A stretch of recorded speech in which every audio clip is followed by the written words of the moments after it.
Welcome to CBS This Morning. Bernie Sanders is the winner of New Hampshire's first-in-the-nation Democratic presidential primary.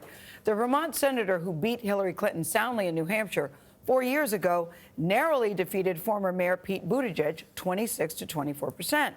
Senator Amy Klobuchar finished a surprising third ahead of Senator Elizabeth Warren and former Vice President Joe Biden. But CBS News estimates that Sanders and Buttigieg will each win 9 of the 24 delegates up for grabs. And that means that Buttigieg still has the most delegates overall after his razor-thin victory in the Iowa caucus last week.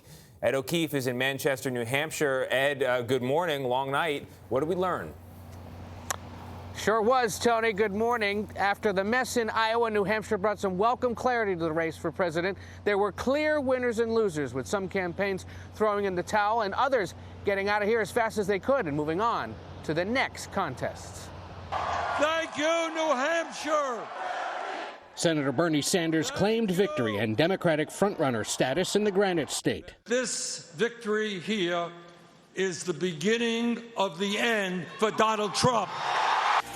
His closest competitor, former Mayor Pete Buttigieg, congratulated his opponents, but noted he's here to stay. One day, books will tell not just of one election, but of the era that began with you here in New Hampshire. But it was Senator Amy Klobuchar's third-place finish that couldn't have been predicted until the last few days. Hello, America. I'm Amy Klobuchar, and I will beat Donald Trump.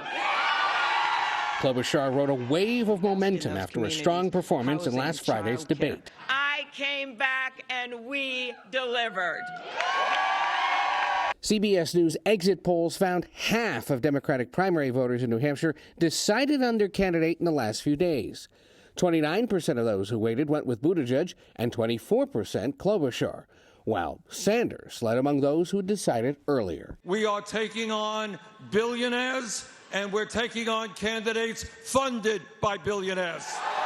It was a disappointing finish for Senator Elizabeth Warren, though she vowed to move forward. Our campaign is built for the long haul,